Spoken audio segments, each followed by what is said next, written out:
Hey guys, it's Melissa here from melissaoatman.com. Welcome to another episode of Awaken Your Inner Awesomeness. I am so delighted you're here with me today. And today we have a very special guest. We have with us Miss Kim Sorrelle.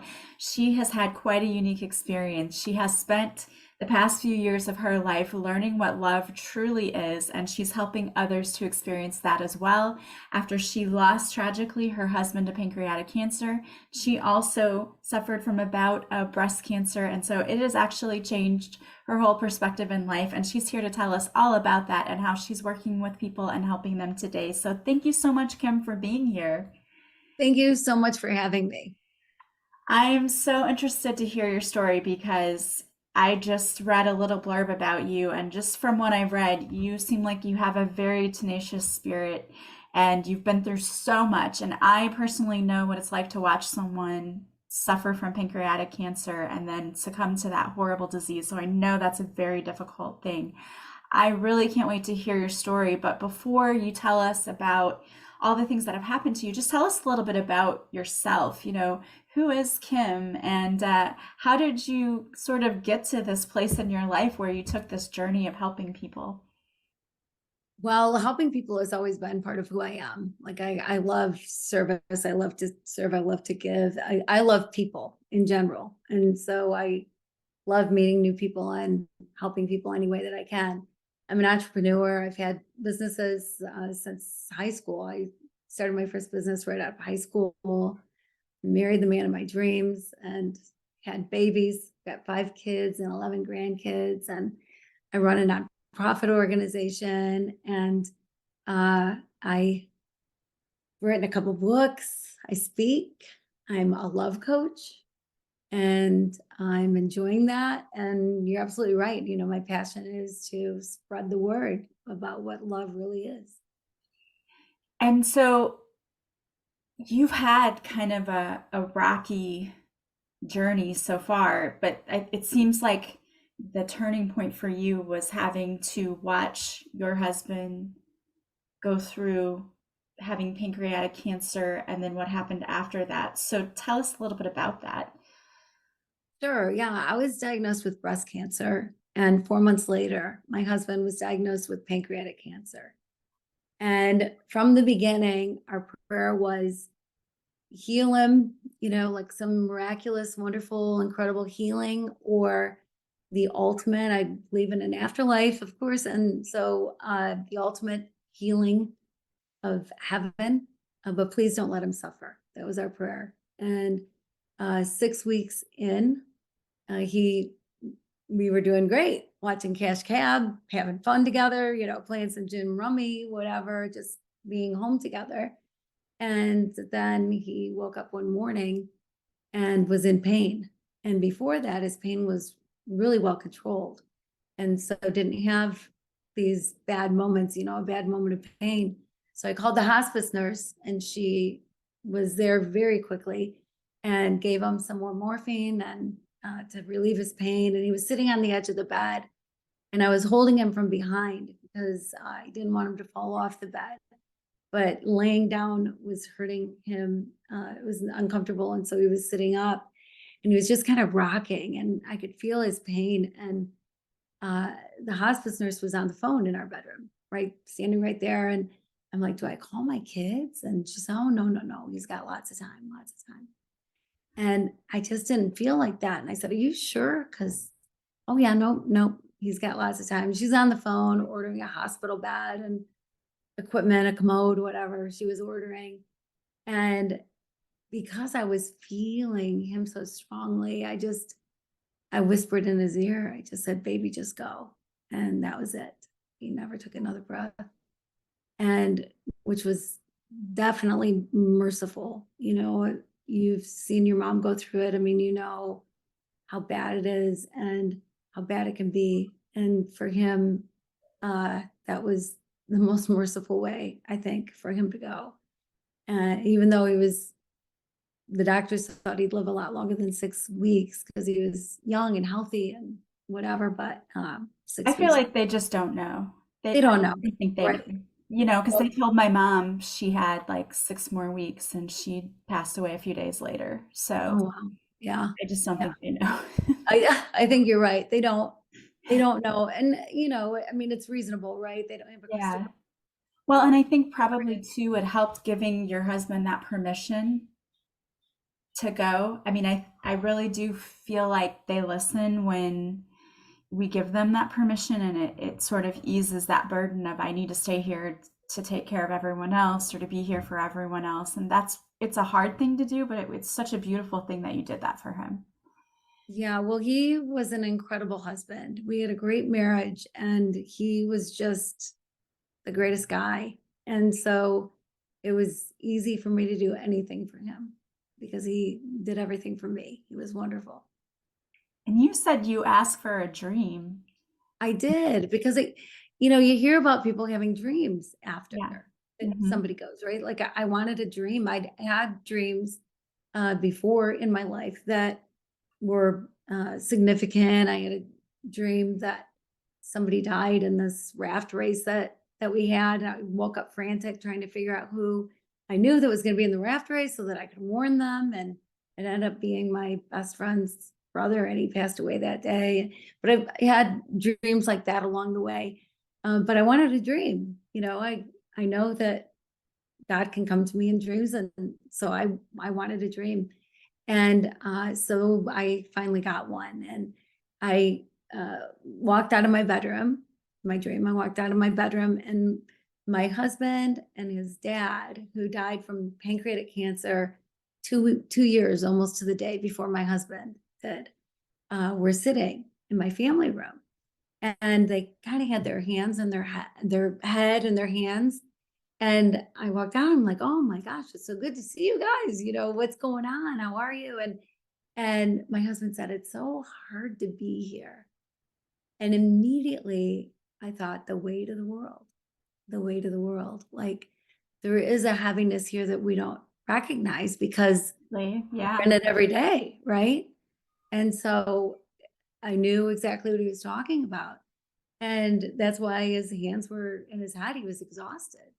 And I said, so what's going on? What's happening? And my husband said that he had his job, but that my father-in-law said he hadn't chosen his job yet.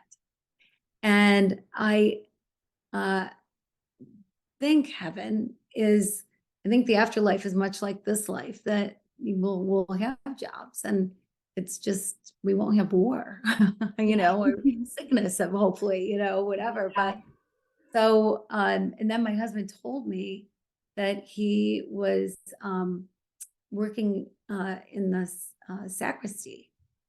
And that's not a word I ever use, ever. Yeah. But I immediately knew that that sounded exactly right for him, exactly right. And you know how people will joke, oh, you're a golfer, you're going to be up in heaven golfing, or you're going to Yeah. be, cooking, whatever. And I never would have thought that as a job. And that made so much sense. And so then he said, it's so hard to be here. And I said, I get it. I said, just you can go, it's okay. And that was it. That was my dream. Wow. That's fascinating. But even more fascinating, too, is what happened to you after your husband passed. You were chased by a motorcycle gang. You were sleeping with tarantulas and snakes. So you have to tell us a little bit about this. So, how did you get to that point? What led up to that? Well, I questioned the real meaning of love because there seems to be a mystery surrounding love. It's interpreted in so many different ways. And with love, we're taught the definition of love as we're growing up, right? By our parents, grandparents, whoever, mentors in our life, teachers. We see love demonstrated, or what we think is love demonstrated. And there's so much done in the name of love that's not love, and things said in the name of love that are not love. And so I decided I was going to figure it out because I wanted to know that I was doing life right. I thought I knew my life. I thought I was going to grow old with this man. And here I'm in my 40s and he's gone. And so I wanted to make sure that I was going to do life right. And so I decided I'd dedicate a year to figuring it out. I used a 2,000-year-old poem that you hear at a lot of weddings and your eyes kind of glaze over. Love is patient, love is kind, does not envy, does not boast, etc. And I decided I would take one word a month and figure out, well, what is love that is patient? What is love that is kind?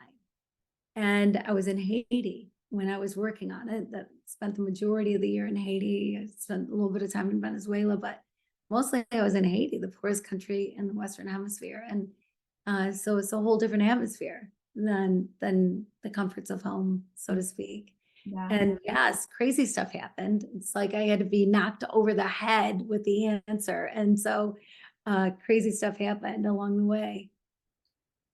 Yeah. So how did you end up sleeping on the ground? And that was just part of your, I cannot imagine sleeping with tarantulas and snakes. I don't think I could do it. Well, I was working on that month. I was working on Love Keeps No Record of Wrongs. And I thought, "Oh, what does that even mean?" I really didn't even want to do that month because you forgive people, but you don't forget the things that happened to you. So what could that possibly mean? And so that month I was asked by a man from the US to show him a water project I was working on in Haiti. And so 8 American men flew down, and I brought 2 Haitian friends, both men, with us who'd been working on the water project and they could translate. And we went out into the countryside and got to where we were staying. And it was a real small building with just 2 rooms and 4 twin-size beds in each room. So 8 American men, 2 Haitian men, and me. But we brought a couple cots and we brought an air mattress. So I thought, there's room in the rooms. We'll figure it out. Well, the head guy of the American guys pulled me over. Kim, can I talk to you? I'm like, sure. And he said, did you see the rooms? And I'm thinking, buddy, there's nothing else to see. This is a little place.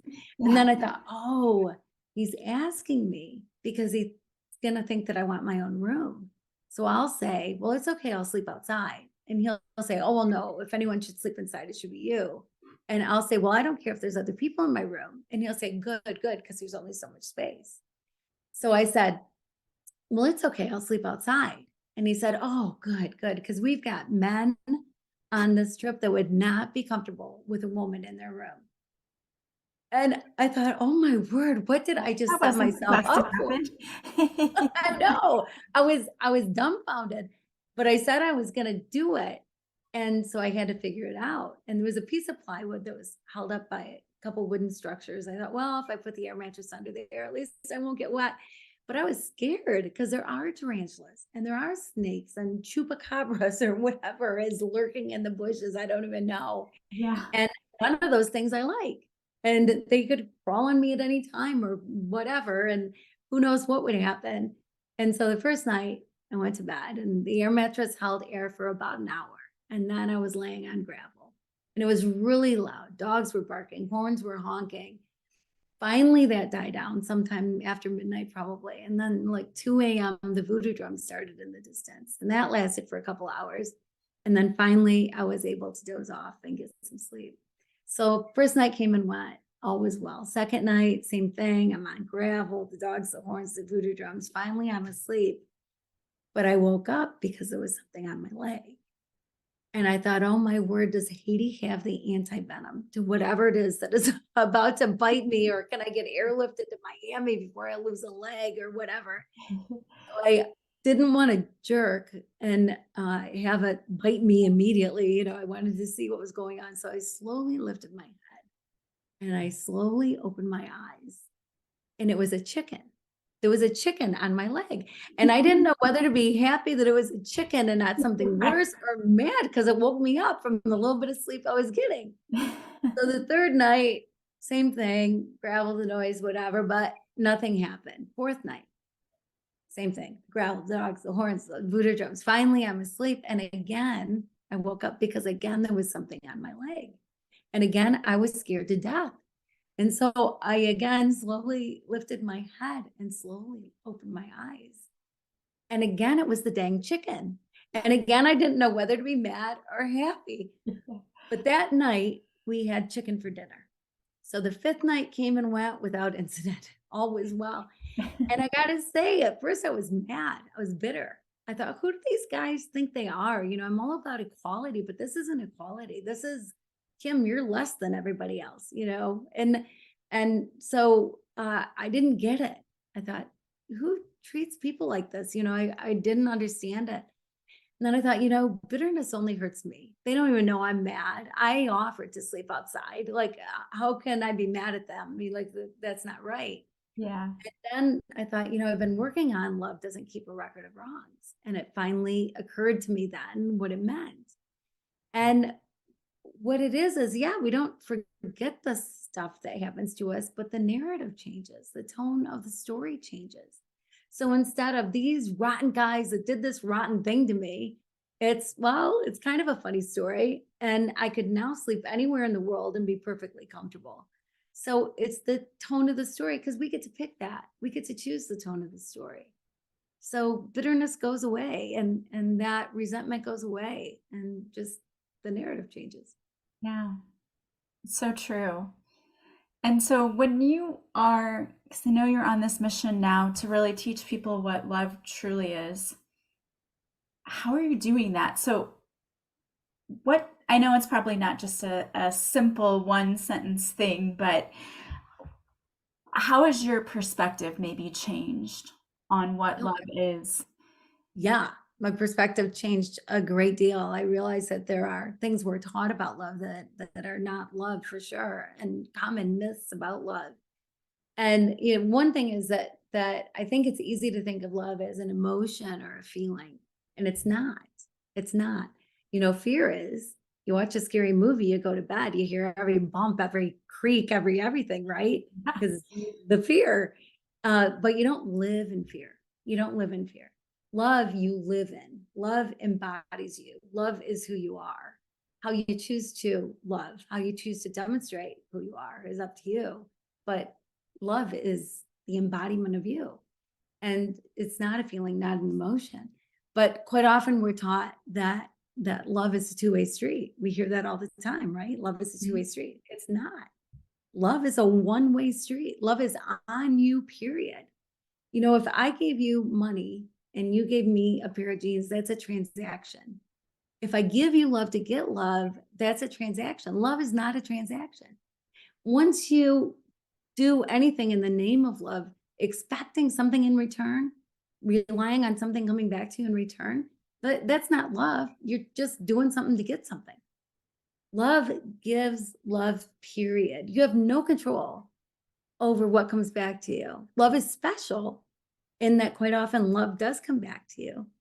But if you're giving it to get it, you're setting yourself up for heartache and disappointment, because you don't control anybody but you. You have no control over anyone but you. So all you can control is the love that you give, the love that you live. And so it is definitely a one-way street. It is not a two-way street. That's really interesting, and I think that's very true. I think a lot of people do kind things for other people, expecting that they'll at least get a thank you or they will get something in return and be acknowledged for the kind act instead of just doing the kind act because they want to. Right. That's so true. You hear people say that, or I went to their daughter's wedding. Where are they at mine? Whatever. But that again, then you're doing something to get something, and that's not love. It might be kind, or it might seem kind, but when you do show love that is kind, when you do something kind for someone, expecting nothing in return, it's a whole different feeling. It's a whole different ballgame. And then it almost cheapens it if you get something in return. Because you're like, oh, why did you feel obligated? Why did you feel like you had to pay me back? I just wanted to do this for you. And so because you have that freedom to know about love that gives that way, love also receives that way. And the obligation to return kindness is not there anymore. Like you're not obligated to do anything. You receive. You got to also know how to receive love.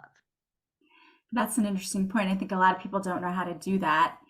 And what would you say to somebody who's maybe out there thinking, well, if I just give love and get nothing in return, am I going to get taken advantage of? Because I'm sure there are people out there thinking that. well, then you're living in fear, right? You're afraid of what will happen if. And so often those things that we think what will happen, we think could happen, the plane could go down, the whatever, don't happen. Don't happen. So instead of looking for what could happen, be you. Be true to you. Don't act a different way because you're afraid of what could happen. If somebody doesn't return love, if somebody isn't who you think they are, sometimes you have to walk away from people. If you're in a relationship that you're getting abused in any way, you don't have to stay. Love wouldn't say stay. Love would say the opposite. Love would say walk away. Because by staying, you're enabling the person to stay in that behavior and not grow. If you really love them, you walk away. You walk away. And so you can't live in this fear of what could happen. Be you. Just be you. I love that. And I want to talk to you about your book too, because I know that you wrote a book called Love Is. So tell us a little bit about that. So I wrote it as I was doing it. And so I start out each chapter with what I think it's going to be. Love is patient, and we know what patience is, right? We're not honking our horn for stuck in traffic, or whatever. And then I tell the story of what happens, like being chased by the motorcycle gang or sleeping outside where tarantulas and snakes are or whatever. I tell the story of how I came to know the truth about the word that I was working on. And so that's what love is. It's not rainbows and unicorns kind of a love book. It is the true nitty gritty of life kind of a love book. And it was quite an adventure for sure. Sounds like it. And it sounds like the universe was unfolding your answers for you in the most dramatic ways. Yeah, mostly having to hit me over the head with them. Yeah. I think was the issue. I wasn't paying the right kind of attention. That's too funny. And so, besides writing your book, what else are you doing these days? I know you do work with people to help them kind of figure out what is the true meaning of love. Because, as you said, I think so many of us get conditioned as we're younger to think of love as being conditional. And so Right. now it's all about unlearning what we've learned and learning new things. So, how are you helping people do that?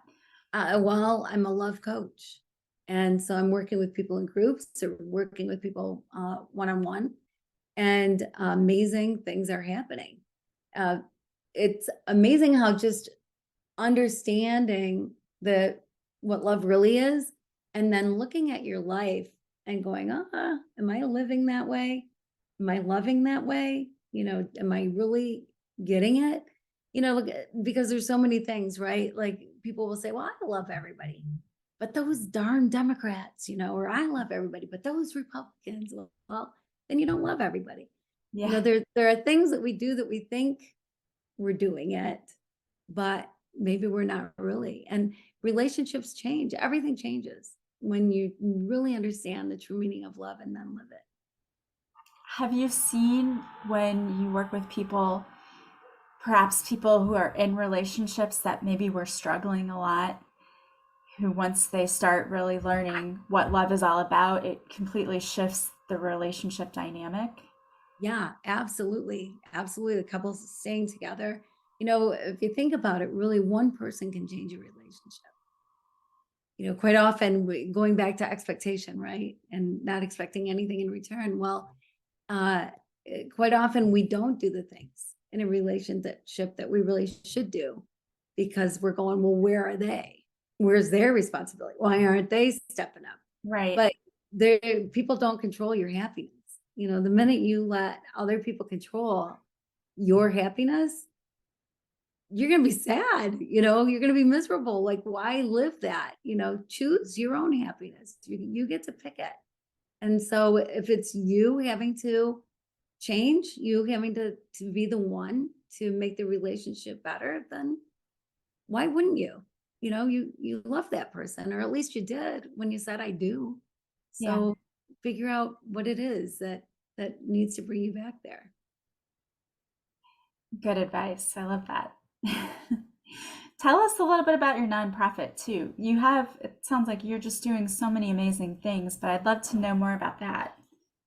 Yeah, Raise of Hope International, we're a partnering organization. So we work with people in their own country that have a passion to do something to help people in their own country.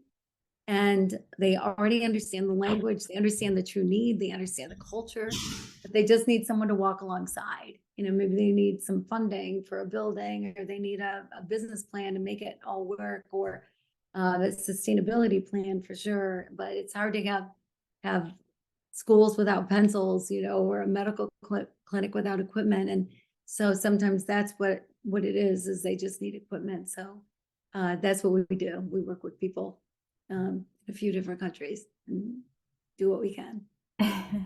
I love that. And I love your mission of helping people to really embrace what love truly is. And I think there's so much we have to learn still. We hear that all the time, like, oh, we're all love. We're all connected. And we came here to learn all about love. And yet, I think so much of the time we do allow fear to rule our lives, and we put conditions on people, and we don't truly just let go and love people. So I am really thankful that you are spreading that truth around and helping people to really understand the true definition of love. And I think it's so needed right now. Yeah, it's what the world needs now, right? Exactly. Love, sweet Exactly. love. Yes. Yeah. Yeah. Well, thank you. Thank you so much for being here with us today and, sharing everything that you do. If there are people out there listening who want to buy your book, or maybe they're just saying, you know what, my relationships haven't been so great, and maybe it's because I don't really know how to show up in them. I don't know how to love without putting all of those conditions on other people. How can people work with you or buy your book or follow you? What's the best way? Well, I'm literally the only Kim Sorrelle spelled my way in the entire world, because my last name's obnoxious. It has way too many letters. It has 2 R's, 2 L's, 2 E's, Sorrelle. KimSorrelle.com is my website. Love is my book, and it's a dark blue cover and with a great big white Love Is. So it's pretty easy to find. And if you Google Love Is, hopefully that's an easy name to remember. I should pop up. I should pop up somewhere, but I'm on the socials and whatever. And I have areas to connect on my website, and I love to hear from people, and love to work with people and do anything I can. Awesome. And we'll have all of those links. We'll have the link to your website in the show notes. So if people want to go and check you out further, they can go right there and click on it and get to you. Thank you again so much for being here with us today and for everything that you've done. Losing a loved one is never an easy thing, but it always warms my heart to see when people take something that would be a tragedy and turn it into blessing others through their I healing. And I just think that's so fantastic. So I just have to Well, applaud you for that. thank you very much, and I applaud you, because you're giving the world a great gift, and thank you for all that you do. Thank you. Thank you for being here today. And I want to thank all of you for being here with us today. I urge you to go and check out Kim's website and also check out her book. It sounds fabulous, and I am so excited about all of the amazing things that she is doing to help people. I want to thank each and every one of you for subscribing to this show and leaving a positive review. The greatest compliment you can pay me is to share this podcast with anyone you think might benefit. You can join us now on Patreon for a free 7-day trial where you'll actually see the video of this interview with Kim, as well as the videos of all of the other interviews that I do with my guests. And you get 2 extra episodes per week. Plus, we do live card readings on Mondays and live master classes once a month. So I would love to have you over there to join us. I hope that you guys have a beautiful day from wherever you're listening. Thank you again, Kim, so much for being here with us today. Thank you so much for having me. I am sending you guys so much love and light, and I will talk to you soon. Bye, guys.